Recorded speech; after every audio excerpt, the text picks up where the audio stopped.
Feeling the pressure of meeting your nonprofit's fundraising goals? You're not alone. Many nonprofits struggle with limited resources, donor fatigue, and a lack of clear strategy. Nonprofit 411 offers personalized coaching to address these challenges head on. Together, we'll tackle your biggest obstacles, boost your donor relationships, and build momentum toward your mission. Don't let obstacles slow you down. Start your coaching journey today at nonprofit411.org. Welcome to the Nonprofit 411 podcast, the podcast where we speak with nonprofit professionals and experts to uncover strategies, share insights, and tackle the challenges you face in fundraising and sustainability. I'm Sarah Barton, your fundraising growth partner and the founder of Nonprofit 411. My mission is to help you develop tailored strategies and support you as you implement them, ensuring your nonprofit thrives. Let's dive into today's episode and learn from the experiences and expertise of those who have been in your shoes. Hello, and welcome to this week's episode of Nonprofit 411. I'm your host, Sarah Barton, and I'm joined today by Beth Saunders, founder and chief strategist from Beth Saunders Associates. Welcome. Thank you, Sarah. It's really fun to be here with you. Yes, I'm so excited to have a conversation with you. And I'm going to let you introduce yourself in a minute, but before we get started, I want to ask you my favorite question, which is, what is your favorite hobby? Well, I kind of knew that was coming, so I gave it some thought. And I don't know if you would normally call this a hobby, but I have two things that I would mention. It's truly socializing. Meaningful connection is so important to me. And so one of the things that we love to do, I personally, but also with my husband, is have people over or go out and do something joyful, like hear live music, go to a theater. But when we socialize at home, this is where I'm the mom who doesn't cook comes out, because I like to entertain. So I love preparing food and having people in my home and connecting meaningfully in that way. So it's definitely something that fills my bucket and I would consider a hobby. I love that. One of my goals for this year is originally was like to do a potluck every month at my house. But last week we actually had friends over. We just played cards. We didn't do the potluck, but I really enjoy having people into my home. My home is the stopping ground for all of my family. So we typically have people, especially during holidays, but I love people too. So Yeah. relate to Yeah. that. We have a long history of it from back in my single days, having a single friend dinner group because none of us loved cooking. So we took turns. And then as couples, we were in a dinner group. So maybe it's eating. I mean, just like eating good food, but doing it with other people and connecting around a meal is really, really fun. Yeah, I like that. Well, would you like to introduce yourself to our listeners? Tell us a little bit about yourself, about your background and what you do. Sure. Thank you. Well, I'm Beth, and I've been in the nonprofit space for a little over, I was about to say 20, I think a little over, about 20 years. And I came to it, though, through the corporate world. I spent my first 10 years in commercial banking. But what I do now, I moved in. We could talk more about that later if you'd like. Not the corporate world, but the transition. I spent the first part of my nonprofit career working in nonprofits, doing some project management work and really solving business problems with technology. So I was able to leverage that, helping nonprofits be successful with CRM, or customer relationship management systems. But what I really, really love is helping nonprofit leadership teams, nonprofit organizations connect with their supporters and really develop those meaningful relationships so that they can make their mission happen and achieve their goals of impact, right? And meet their shared mutual goals. So I've been running this consulting practice for a bunch of years, and I've worked with associates. I do some of the work on my own. Yeah. So rather than ramble longer, that's a really brief, high-level intro, I suppose. Yeah, so that's great. So it's interesting. I've been having conversations with other colleagues, and we talk about the positive things that nonprofits can teach the corporate world, which that's a great piece. And I'm probably going to ask you what you think, and if you can contribute to that conversation. But what from the corporate world were you super excited to introduce into your nonprofit work? Well, I I was about to say not much, but with my tongue in cheek, because as an aside, or maybe not as an aside, a pet peeve is when I hear people say that nonprofits should be more like business. And I think about a lot of businesses that go bankrupt and go out of business and that, are just, people talk about corrupt executive salaries and all these things, right? So there is maybe some not so positive things. But one thing that I do think is really important is the idea of sort of investing in your people and investing in your tools, the tools, right? And tools like air quotes tools. So for me, my entire career, I've really thought about solving business problems using technology. And I firmly believe technology needs to support your process, not that you should design your process the way the technology works. And when I was in the business world, that's what we did, right? We had bank products, but I learned from my customers what they needed to do and made sure they knew how to use the product to achieve their goals. And I really think that sometimes there's we're not good enough or we can't afford that mentality that says, well, we do it this way because the database works that way. And I really feel like in the nonprofit space, there can be a little or a lot more confidence that their business process is good. If it's not, fix it. But if your business process is working, then the technology should support that. You don't have to bend to the whim of a vendor. So I feel like kind of getting some of that confidence that you're allowed to set the terms. And I don't bump into that, negative mindset a whole lot, but that's definitely something that is probably more common in the for-profit space, right? Yeah. I should I get. think that's really interesting that you point that out. So I actually started my career at a university that was shifting from a DOS-based CRM to a Windows-based CRM. So I really was introduced to the challenges of CRMs very, very early. At a university, it's used for a lot of pieces. And what I did learn that I learned both sides. I learned that one, often it's not the technology that's the problem. It's actually the people. Almost 100% of the time. And they're often asking the wrong questions about the technology, right?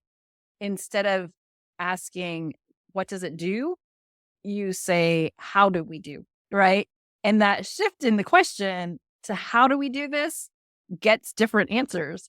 And when you do that, then you can kind of what you're saying, you can utilize the technology in a much more meaningful way because now you're incorporating your current systems that are already developed. So you're not having to develop new systems, new processes, and understand the new technology. You're only changing one of those at a time.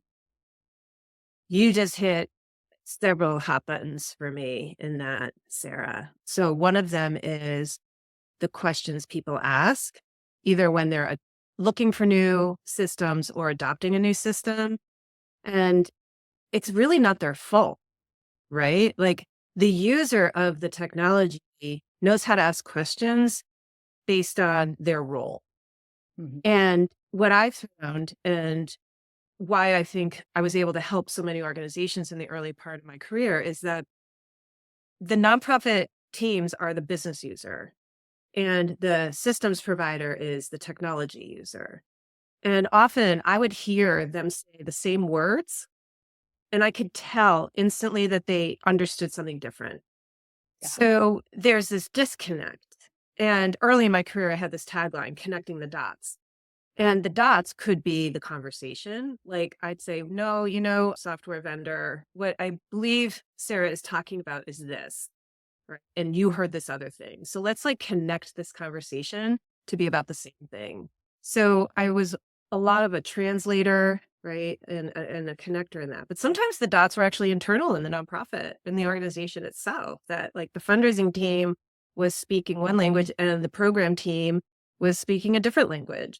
And Yeah. and then even getting that to connect so that they could use the CRM, right, to support the organization, not a department or a person. So I think the questions being asked are coming from an honest place. But you're absolutely right. That's why I think project management and external um, expertise and advice is helpful to make sure that that language is the same. The other thing Yeah. about the question when I was in that work, I'll just share this story real quick too, is what I would hear is we're learning the technology, right? We're learning the new system. And they say, well, can I do such and such? Or can we add this field or can we add this? And I would say, well, the answer to can I is almost always going to be yes. So let's start with, what are you trying to achieve? Like, why are you asking that question in the first place? Tell me a Yes. story, right? Tell me a story about when that question came up for you. And then let's think about what you're trying to achieve, how we should get there. And then if it's data related, how are you going to use the data and who's going to be the consumer of that data? And that's storytelling. I think, like Brene Brown said, right? That data are just stories or data with a soul, right? Yeah. And so the data can tell a story, but not if you don't know what the story is before you build the system. So yeah, that was Yeah, I love that example. And I do think that question, can I, is when it comes to matching technology is such a tricky one. And it's also a tricky one when dealing with human resources. So I've spent time as a manager, I've spent time as a director of human resources. And actually, when I was director of advancement, my boss would always say, "Hey, Sarah, can you do this?" And I was young. I was young, and I have a lot of ability to adapt and learn quickly. And so I would do it. He always says I'm the smartest person he knows, but it's just because he'd be like, "Can you do this?" Yes. But when that would happen, it would take me a long time. I would have errors because I'm learning it, right? And it the product probably could have been better if you were working with someone who actually was skilled at that. And I think in our nonprofits, so many times we ask that question, can you? And because our people don't want to disappoint and they, you know, could fit within their role, like maybe they're not even role creeping, they do it. And I've seen this over and over at organizations where they are spending so much time and energy achieving the answer to the can I, but not realizing that the real question that needed to be answered wasn't related. So maybe now they have this great report that they were able to do. They spent the last 3 solid days of their work working on it. And then they get so frustrated when it's not really utilized except to answer one question.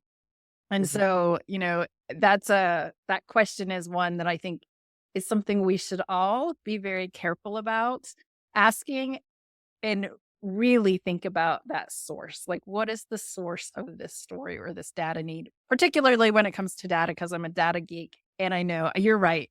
When you say, can you? The answer often is like, sure. And if you ask a technology person, can I? Yes, but it may mean that you're not optimizing the use of your technology or not optimizing the use of your people, or you're not optimizing the use of both.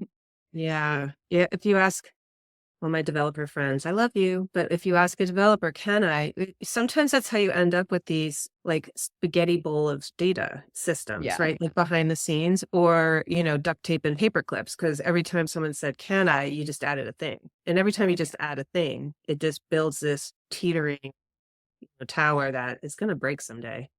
Yeah. What we're talking about, really like nonprofits and all of the amazing people working in nonprofit, again, I really think come by some of these challenges, honestly. The nonprofit structure is sort of set up to make you work harder, maybe not work smarter. And everyone kind of lives in this, we can't have enough scarcity kind of.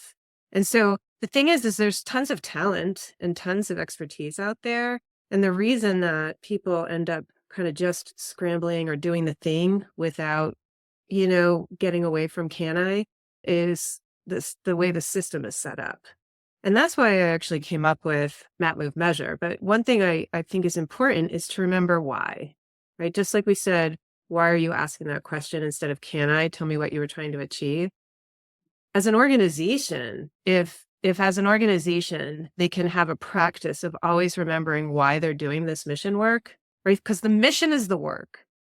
The mission is how we're going to make change. So the question is, what's the change you're making? That's your why, your impact. And when you remember why, you might say no to doing this one other thing because it's actually not going to move you towards your impact. It's going to move you to some other important impact, but isn't impact that you chose to. Yeah. Being really Yeah. clear on that helps also get away from doing 3 jobs at once, or doing too many of the heads down kind of things. And it's hard to say no because also the nonprofit space is full of people who really care and want to say yes, right? They Yeah. want to fix, they want to improve, they want to make life better. So how do you say no to something? It's hard, but Yeah. you can say no because you know that what you're doing won't be meaningful and impactful if you keep doing all the other things also. Yeah, right. And it's the capacity. I experienced burnout through the pandemic, and it's something that I've talked pretty openly about and had conversations about. But one of the words that I added to my vocabulary for me was capacity, Mm. and being able to say, I don't have the capacity for that. And I'm sorry, that doesn't fit within the capacity that I have. Like those are the 2 ways that I approach that. And I think oftentimes, and we see it, right? We see a huge burnout or risk of burnout rate in the nonprofit sector. It is because we haven't had good language to talk about capacity of our people. And so it's something that I feel like has become, thankfully, it's being more talked about since the pandemic. And I'm really grateful for that because I hope that it can spare people from actually experiencing burnout. It's a hard road of recovery and people leave the sector. What we are seeing, I previously worked in community health, and what we're seeing is people leaving that sector, right? Whatever the sector they're in, if they experience burnout in it, they do something completely different. And we lose such valuable assets in our communities when that happens. Perhaps it's a doctor who decides to be a barber, or, a nonprofit executive who decides that they want to work at the bank because it's consistent and it's predictable. And so I think it's really important for us to have conversations about saying no, about identifying and understanding there is limited capacity. And that's completely acceptable and okay.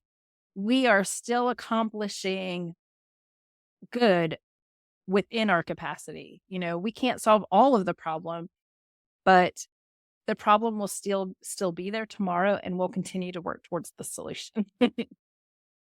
I love that, the idea of really focusing on capacity and remembering that humans have capacity. It's not only funding capacity, right? Like we tend to think about what we're able to accomplish with tools or budgets, but people are there and nothing happens without the people. And Yeah. you've probably heard this too, but like give it your all. Well, your all might be 80% today, and your all might be 60% one day, or your all might be, like whatever the capacity you actually have as a human might not always be at 100% either. So when you give it your all, you give it all of what you have right now, and that's doing your best. And so I would say that's something, the nonprofit world can teach sort of the rest of the world is the human aspect. We really actually do care an awful lot about humans, and we can sometimes forget ourselves in the caring about others. And you're right, that burnout really comes from that. Yeah. Yeah. I've learned that it has to be balanced. And there is a portion of my capacity that I have to reserve for the self-care. I don't know. I have love-hate with the word self-care, but it is self-care. But there is a piece of my capacity that I can't give away. And we all have that, right? And as a mother, and I am caring for, aging parents, I am a business owner, I am a friend, I have all of these uh, roles that I play. I can't give any one of them. The truth is, I can't give any one of them 100% of my capacity. I actually have 100% of capacity, and I have to choose how I divide it up. And if I choose incorrectly, the demands don't change on the other part of on the other role necessarily. I'm the one that begins suffering. And so that's the other word that has come into my language. And it's actually related. My brother adopted a little boy, and he was telling me one day about this book that he's writing called The Boy Who Suffered. And I was like, oh, it was a poor thing that's something that he had experience with. But then as I was thinking about the word suffering, our goal is to prevent suffering. Our goal in our sector is to prevent suffering, but there's also a piece of us that has to prevent some amount of suffering for ourselves too. And so like when we think about self-compassion, that piece of my capacity that I have to reserve for self-compassion is to prevent extreme suffering. Because when I suffer too long, and that's what we're saying, with burnout, when I suffer too long, then I have to change something, right? Yeah. So, Well, there's that age-old analogy, right? Metaphor analogy. Oxygen mask. They always tell you to put your oxygen mask on first, because if you are suffering and if you can't breathe, you can't help other people, right? So self-care is not selfish, no. it's or self-focused.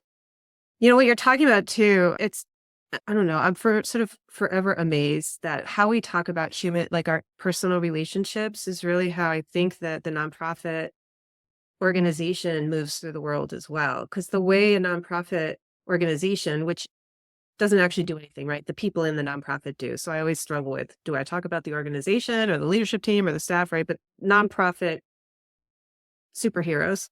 Yeah. We're talking about burnout and overwhelm. If we only ever think about mission, then there's always more to do because mission is doing work, right? And if we only ever talk about our vision statement, there's always more to do also, because that's so big. And I talk about this a lot too, is that vision is lofty and aspirational. Just think about those two words, right? It's lofty and aspirational. It doesn't feel tangible. And so when you create a pathway to achieve your vision, you can then decide what's the impact. And now I'll go back to your idea of capacity, right? Is within our capacity, what is the change we can and will make? Mm-hmm. That's the impact that moves to your vision.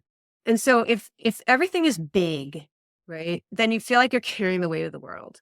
And all you can do is look down because you're so weighted down.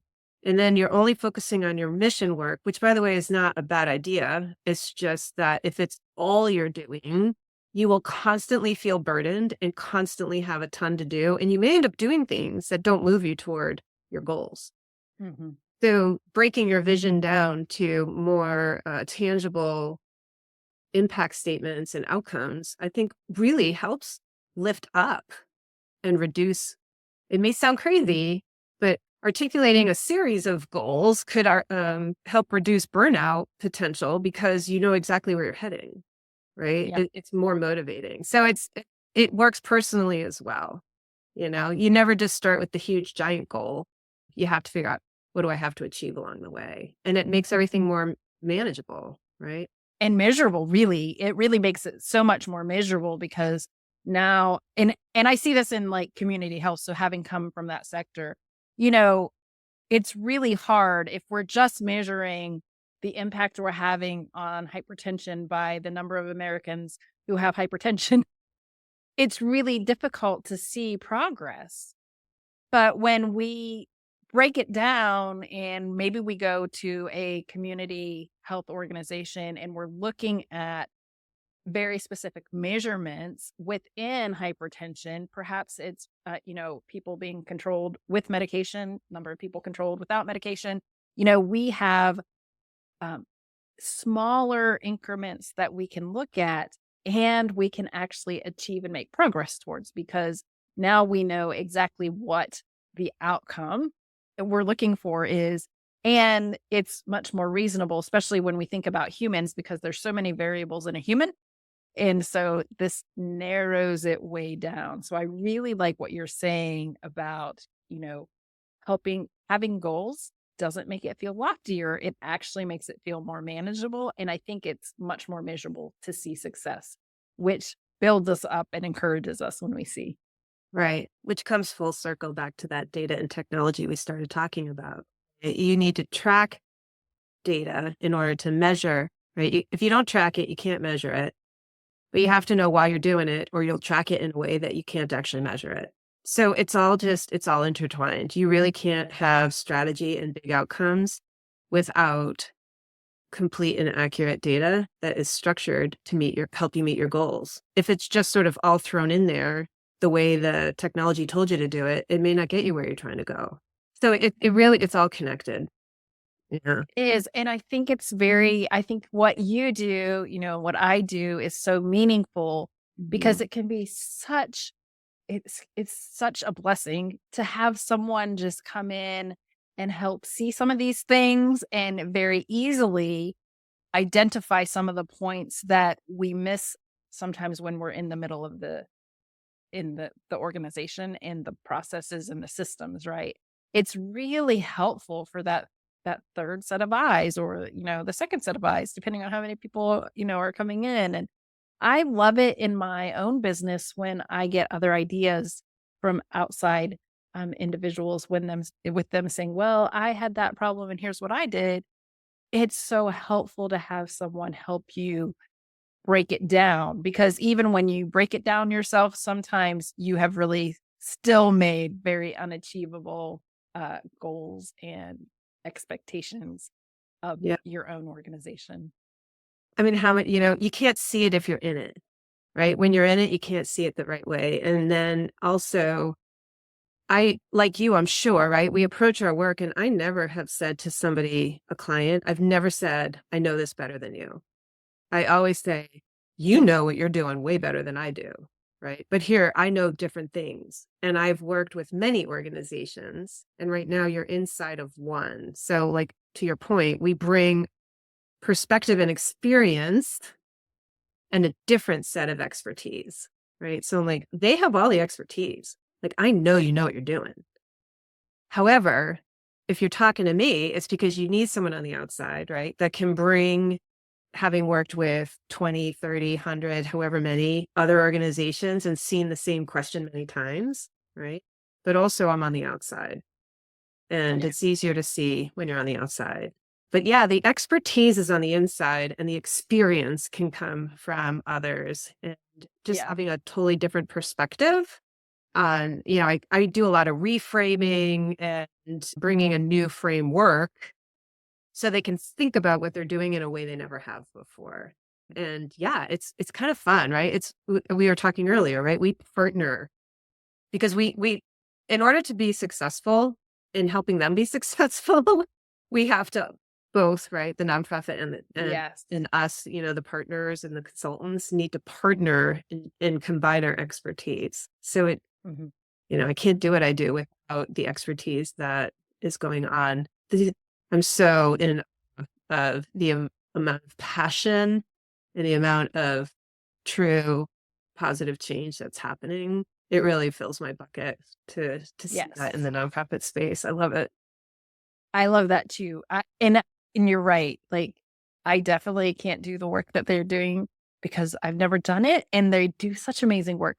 I'm with you. I'm always in awe, and I have not met a nonprofit yet that I was not in awe of their work that they want to accomplish and are accomplishing, because and I always tell people in fundraising, when we go out to fundraise, it is helping people understand, like, did you know there's this problem? Like, because sometimes people don't even know there's that problem. And then it's telling them, hey, not only is this a problem, but I know a potential solution. And this is what we do. Like, we try to meet this problem or this barrier. And correct it for people. And so people who are participating in our programs, we get to help them not have to deal with that problem anymore, right? At the base, that's a big piece of fundraising is telling the story. And so every nonprofit has that to be able to do because they're doing amazing stuff. Yeah. Yep. Agreed. Beth, can you tell our listeners where they can find you? Well, what's easy is you can find me because everything is my name. So on LinkedIn, I definitely hang out there a lot. And I'm Beth Saunders. Beth Saunders Associates is the website. And there you can download a guide about this framework. But those are the two places, my website and LinkedIn. And I welcome connecting with folks that are just interested in that. Please shoot me a message on LinkedIn because connection is really what I'm all about. Perfect. And then the last question is, what is one piece of advice that you would like to give any nonprofit executive or professional or supporter who may be listening to this conversation? Well, something that I started this year with, I'll share, is that, it probably always feels like there's too much and you can feel weighed down. And just remember that if you pause and think, I can start here, look up. Just look up for a minute, no matter where you are. If you just look up, you'll see all the people that you've impacted. You'll see why you started doing the work you're currently doing. And when you remember why, then your energy and motivation will come back. I promise. So pause, look up, and think about why. Yeah, I think that's great advice. I think that's great advice for anybody within the sector and without the outside the sector. So I've got to listen to my own advice.